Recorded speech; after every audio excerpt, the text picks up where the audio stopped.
Bien, chères étudiantes et chers étudiants, bonjour. Donc, comme convenu et comme je l'avais donc annoncé sur la plateforme Teams, donc on va continuer nos séances de cours magistrales, mais aussi celles qui sont prévues pour les TD sous forme de vidéo, justement parce que comme je l'ai expliqué, on arrive maintenant à la partie technique donc du cours, à la partie formalisée, mathématisée, et bien évidemment c'est très compliqué vu les moyens du bord de pouvoir faire un cours interactif sur un live et en même temps donc écrire les formules, faire les démonstrations, corriger les exercices et les applications parce que j'ai pas de tableau malheureusement, hein, donc j'ai pas de caméra qui pourrait m'enregistrer en face, on va dire face caméra. On n'a pas de tablette interactive pour l'instant, donc on attend toujours, voilà. Et donc voilà, pour ne pas perdre du temps et pour ne pas vous pénaliser, parce que j'ai pas envie et de toute façon même si j'en ai envie, donc c'est pédagogiquement c'est très inefficace d'expliquer la microéconomie, surtout la partie formalisée mathématique, justement oralement, hein, donc on peut pas résoudre des équations oralement, on peut pas faire des démonstrations oralement, et vous comprenez pourquoi. Donc c'est la raison pour laquelle donc voilà j'ai opté pour une autre formule, hein, donc consistant justement à enregistrer des vidéos. Alors bien évidemment, je ne serai pas visible sur ces vidéos, mais le plus important, je pense pour vous, c'est d'écouter les explications les plus détaillées possibles, bien évidemment, et afin de vous aider à comprendre, bien sûr, donc toute cette partie technique de la microéconomie qui va s'étendre, bien évidemment, sur les que ce soit ce chapitre-là, le premier chapitre jusqu'au troisième chapitre. Donc ce sera voilà, donc des équations à résoudre, des démonstrations à faire. Je pense que ce sera plus pratique qu'on le fasse sous cette format. Alors, bien sûr, le tableau sera remplacé par les feuilles blanches que vous voyez, sur lesquelles je vais écrire en même temps que je vais expliquer. Et de cette façon, je pense que ça sera peut-être plus facile pour vous de comprendre un petit peu donc les différentes parties donc de ce cours. Je crois plus efficacement que si je l'explique oralement. Et je crois que ça va nous aider aussi dans les séances prévues pour les TD aussi, hein, donc de faire bien sûr donc ou d'expliquer en tout cas donc la démarche, mais aussi d'où viennent les résultats. Je crois que au fur et à mesure les étudiants seront à même donc de comprendre plus facilement que si on leur donne des résultats, on lit les résultats sur les PowerPoint, etc. D'accord? Très bien. Alors donc c'est parti pour cette 11e séance, je crois. La 11e séance du lundi 28 décembre. Alors, je précise que pour faciliter, bien évidemment, l'envoi, mais aussi la mise en ligne sur la chaîne YouTube et le téléchargement par les étudiants aussi. Donc, je vais diviser chaque séance, on va dire en 4 parties. D'accord? Donc, c'est pour ça que pour chaque séance, vous allez avoir sur la chaîne 3 à 4 vidéos.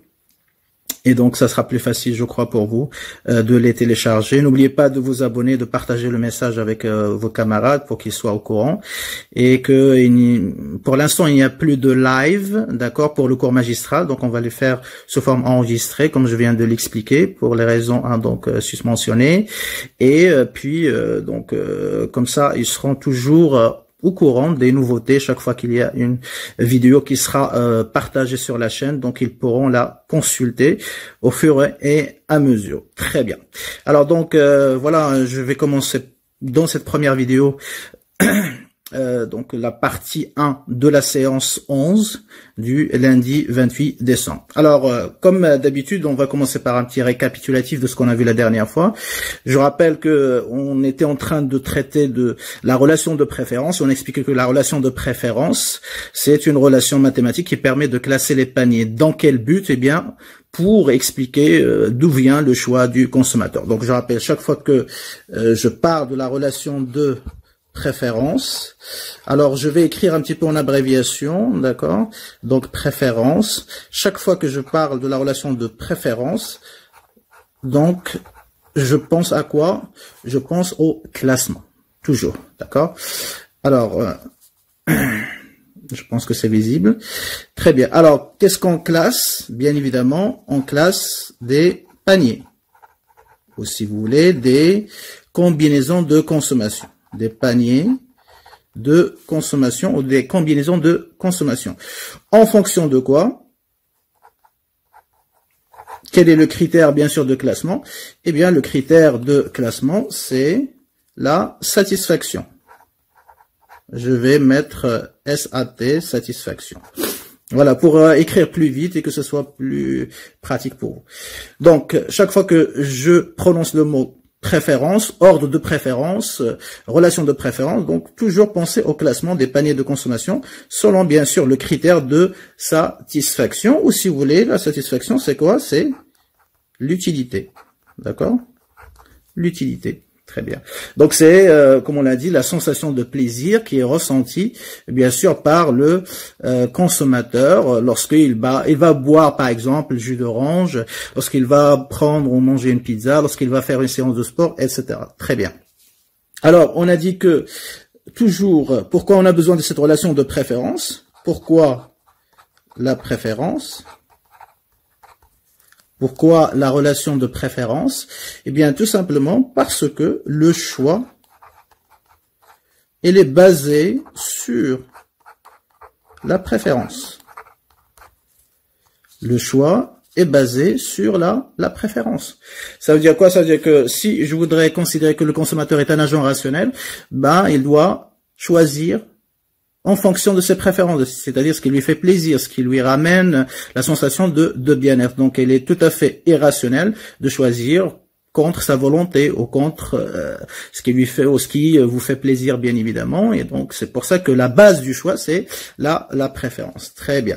Alors, on a vu que pour le classement, d'accord, chaque fois qu'on parle de la relation de classement, bien sûr, hein, donc il y a trois possibilités. Si on a deux combinaisons, hein, donc A et B, eh bien la première situation qu'on avait vue ensemble la dernière fois, c'est quoi? C'est que la satisfaction de A soit supérieure strictement à celle de B. Dans ce cas-là, comment je vais, quelle est la réaction du consommateur? Eh bien, il va dire que il préfère le panier A est préféré, d'accord? Est préféré à B. A est préféré à B. Tout simplement parce que ça me donne plus de plaisir, de satisfaction en tant que consommateur. Alors, comment on avait noté ça? Eh bien, la dernière fois, on avait dit que on pose les deux paniers, d'accord? A, B. Je mets, donc c'est comme si je vais écrire supérieur strictement, mais en bas, comme j'ai expliqué la dernière fois, je vais faire un petit arc comme ça, vous voyez? Et donc, ça me donne A préféré strictement à B. D'accord? Donc, si la satisfaction de A est égale à 20 et la satisfaction de B donc est égale, par exemple, à 10, donc là, je vois que la satisfaction de A elle est supérieure strictement à celle de B. Donc, j'en déduis que A est préféré à B. Préféré strictement. Donc ça se lit préféré strictement. Je vais pas écrire toute la phrase, bien sûr, pour gagner du temps. Donc A est préféré strictement à B. Très bien. Alors je peux avoir aussi la situation inverse. D'accord? C'est-à-dire que j'ai la satisfaction de B cette fois-ci qui est supérieure à celle de A. Dans ce cas-là, j'écris B qui est préféré strictement, n'est-ce pas, à A. Ok, donc on inverse un petit peu la relation tout simplement. Alors, mathématiquement, comment on note? Eh bien, on note B cette fois-ci, pareil que tout à l'heure, avec le petit arc comme ça. Et ça se lit B préféré strictement à A. D'accord? Alors, dans ces deux cas-là, bien évidemment, donc le consommateur, donc si on lui demande de choisir, bien sûr, comme il est rationnel, donc il va choisir toujours le panier qu'il va préférer. Alors, dans la première situation ici, d'accord, donc on a A qui est préféré à B, n'est-ce pas? Dans ce cas-là, il va choisir, bien sûr, A. Donc, le choix sera A. le choix du consommateur, ok. Alors, je vais l'écrire ici. Donc, le choix, ça sera le panier A. Vous voyez, le choix sera le panier A. D'accord. Alors, ici, donc, puisque le classement il est inversé, le choix, il va être inversé aussi. Donc, le choix, dans ce cas-là, ça va pas être le panier A, puisque c'est pas lui qui est préféré. Donc, c'est le panier B. Ok. Très bien. Troisième situation qu'on a vue la dernière fois aussi, c'est lorsque la satisfaction de A est égale à celle de B. Alors, dans ce cas-là, le consommateur, en fait, ça lui est égal. Hein, donc, c'est-à-dire que ce soit A ou B, c'est le même résultat. En termes de quoi? En termes de plaisir, de satisfaction. Et donc, il est indifférent. Donc, on écrit que A. En fait, normalement, on doit écrire le consommateur qui est indifférent, mais voilà, on va simplifier le langage. Donc, IND, ça veut dire indifférent. D'accord? A, B. A indifférent à B, ou si l'inverse, c'est-à-dire B indifférent à A. Alors, A indifférent à B, pour faciliter aussi la notation, donc on écrit A tilde B. Donc le consommateur, il est indifférent entre les deux paniers. Ça veut dire que il peut prendre le panier A comme il peut prendre le B. Ça lui donne le même résultat en termes de satisfaction. Très bien. Donc voilà un petit peu les trois situations. Et donc pour résumer ces trois situations, c'est-à-dire A préféré strictement à B, B préféré strictement à A, ou bien évidemment, hein, donc A est indifférent à B. Tout ça, on peut le résumer par la relation préféré ou indifférent. D'accord? Préféré ou indifférent. Donc ça, voilà. Donc ça se lit préféré ou indifférent. D'accord? Donc voilà un petit peu pour les notations qu'on avait utilisées la dernière fois. J'espère qu'en écrivant comme ça, donc ce sera plus clair. Donc dans ce préféré ou indifférent, c'est un petit peu comme supérieur à égal, hein, donc en maths, c'est-à-dire que soit vous avez entre deux variables, l'une est supérieure strictement à l'autre, soit vous avez une égalité entre les deux variables. Pareil, donc ici les variables ce sont les paniers. Donc soit on a un panier qui est préféré strictement à l'autre, soit A préféré strictement à B ou B qu'il est préféré strictement à A, ou vous avez une équivalence entre les deux, c'est-à-dire que le consommateur il est indifférent entre les deux paniers. Très bien. Donc voilà un petit peu pour la relation entre la préférence et le choix, d'accord, ou si vous voulez entre le classement des paniers et le choix du consommateur, avec les notations. Alors deuxième partie on avait vu la dernière fois, c'est que enfin les conditions pour que ce classement-là, c'est-à-dire cette relation de préférence soit rationnelle. Alors pourquoi on parle de ça? Pourquoi? Parce que justement, si on veut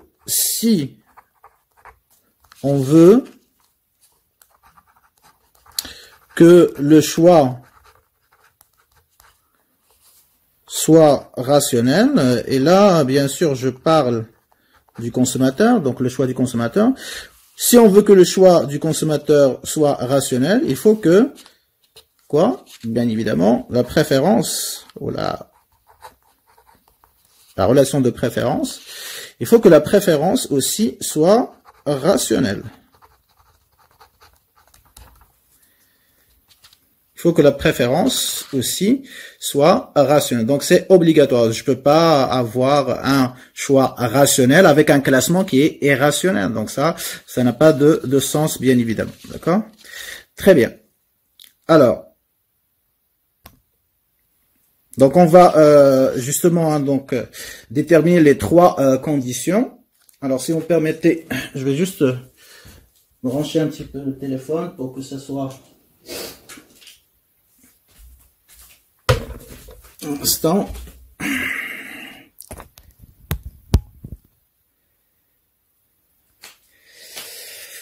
Très bien.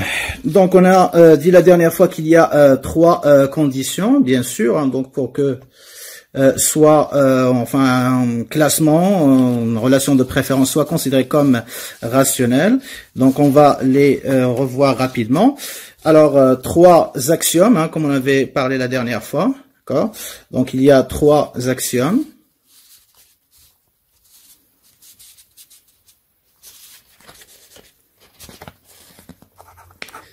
Alors, 3 axiomes. Je rappelle, l'axiome, c'est une hypothèse qui est invérifiable, c'est-à-dire tout simplement condition qui nous intéresse. 3 axiomes pour que la relation de préférence soit rationnelle. Ok. Très bien. Alors, la première, bien sûr, hein, donc c'est la complétude. Ok. Donc, c'est la complétude. Alors, la complétude, qu'est-ce que ça veut dire tout simplement? Ça veut dire que tous les paniers sont classés. Tous les paniers sont classés. Donc, ça veut dire quoi? Ça veut dire que le consommateur, il est capable, d'accord, de classer tous les paniers, selon toujours le critère de satisfaction, le critère d'utilité. Donc, ça veut dire quoi? Ça veut dire que chaque fois que je vais lui présenter 2 paniers, A et B, eh bien, le consommateur, il est capable de me dire soit A est préféré strictement à B, soit il va me dire que B est préféré à A, soit il va me dire que bah, il est indifférent entre A et B. D'accord? Donc, ça veut dire que le consommateur, toujours, donc j'utilise toujours les abréviations, hein, donc remarquez, capable de classer les 2 paniers. D'accord? Capable de classer les 2 paniers. Quels que soient ces 2 paniers, donc il est capable de nous donner une réponse. D'accord? Donc ça, c'est l'avantage de cette condition. Alors bien sûr, donc c'est fait, c'est une hypothèse bien sûr qui, pour certains, il va pas être réaliste. Hein, on va dire oui, mais il y a des situations où on ne sait pas vraiment, on hésite, etc. Donc toutes ces situations sont éliminées. Donc c'est ça l'objectif de l'hypothèse, c'est simplifier. Donc tous les cas problématiques, on va les éliminer. Et donc parmi ces cas, c'est là où on hésite, on ne sait pas. Et donc le consommateur essaie toujours quel est le panier qu'il préfère et donc il est capable d'émettre un jugement, une évaluation. Très bien. Donc, le consommateur, il est toujours capable de classer les 2 paniers. Donc, il est toujours capable, pourquoi on fait ça, enfin cette hypothèse, donc de faire un choix. Donc, c'est ça qui nous permet de faire un choix. Parce que si justement j'hésite, etc., et je suis incapable de dire lequel des 2 paniers je préfère, ou est-ce que je suis indifférent ou pas, donc là, je pourrais pas faire de choix. Et donc là, c'est problématique, bien sûr. Deuxième, hein, donc, axiome. Deuxième axiome, on dit, c'est la réflexivité. Alors, la réflexivité, qu'est-ce qu'il nous dit, justement? Il nous dit juste que un panier, d'accord, un panier est, d'accord, un panier est préféré ou indifférent à lui-même.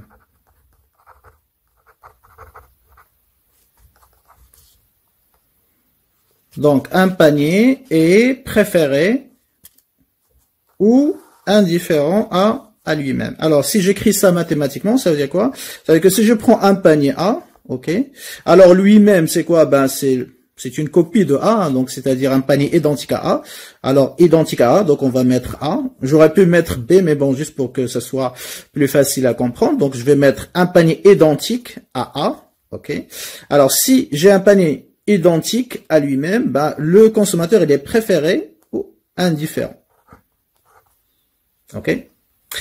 Alors, A, préféré ou indifférent, certains ils vont me dire, oui, mais monsieur, il y a une contradiction, c'est-à-dire que on peut pas dire que A, parce que dans préféré ou indifférent, il y a préféré strictement. Il y a cette possibilité. Vous avez raison, effectivement. Donc, si on écrit A, préféré, indifférent, ça veut pas dire, hein, donc je mets comme ça, je barre, ça veut pas dire que A est préféré strictement A. Pourquoi? Parce que ça, c'est illogique. Ça n'existe pas. Hein. Donc, je peux pas avoir 2 paniers identiques et après me dire que finalement, un panier est préféré strictement, il me donne plus de satisfaction que l'autre. Ça n'a pas de sens, mathématiquement, logiquement parlant, puisque il s'agit du même panier. Donc, c'est le même niveau de satisfaction. D'accord? Donc, ça veut dire quoi? A préféré ou indifférent à A. Qu'est-ce que ça veut dire? Eh bien, ça veut dire tout simplement que A, est indifférent à lui-même. Pourquoi? Parce que ça veut dire que les deux paniers, ils me donnent la même satisfaction. Voilà. Donc c'est ça la signification de A préféré ou indifférent à lui-même. Donc j'ai le droit d'écrire ça parce que A est indifférent à lui-même. Si j'avais pas cette possibilité, j'avais ça, donc bien évidemment j'aurais pas le droit. Donc A est préféré indifférent à lui-même, car on peut écrire A parce que A est indifférent à lui-même. Alors voilà un petit peu la définition. Alors maintenant pourquoi on fait justement donc cette hypothèse de réflexivité? Ça veut dire juste que en fait, on veut éviter des classements qui soient pas logiques. Donc, ça veut dire quoi? Ça veut dire tout simplement que si j'ai deux paniers identiques, la réflexivité. Alors, si j'ai deux paniers identiques, donc bien sûr, hein, donc j'écris pas très bien, mais parce que là j'écris un petit peu rapidement pour que voilà, il y a la contrainte du temps pour l'enregistrement de la vidéo. Et donc voilà, je vais pas vraiment bien soigner l'écriture, je m'en excuse à l'avance, mais bon, je pense que c'est lisible quand même. Alors si on a deux paniers identiques, d'accord, la réflexivité, donc la réflexivité, on va mettre ici reflet. Ok. Réflexivité, qu'est-ce qu'il implique? Eh bien que le consommateur doit être indifférent entre les deux. Donc si j'ai deux paniers identiques, c'est ça ce qui me dit la réflexivité, j'ai pas le droit en tant que consommateur de dire que je préfère un panier à un autre. Donc je dois juste dire, strictement bien sûr, je dois juste que je suis indifférent entre les deux. Donc si A et B identiques,